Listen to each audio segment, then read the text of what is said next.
തകർന്നു കിടന്നിരുന്ന ചെറുതുരുത്തി കൊച്ചിൻ പാലത്തിന്റെ ഒരു ഭാഗം ഭാരതപ്പുഴയിൽ ഒലിച്ചുപോയി.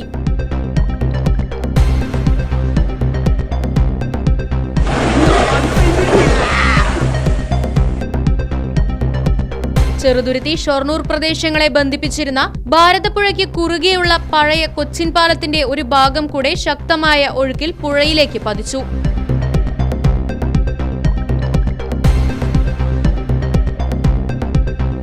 ചെറുതുരുത്തി ഭാഗത്തു നിന്നും മൂന്നാമത്തെ തൂണും സ്പാൻ എന്നറിയപ്പെടുന്ന ഭാഗവുമാണ് ഒലിച്ചുപോയത്. നേരത്തെ 9 മുതൽ 11 വരെയുള്ള സ്ലാബുകൾ നിലംപൊത്തിയിരുന്നു.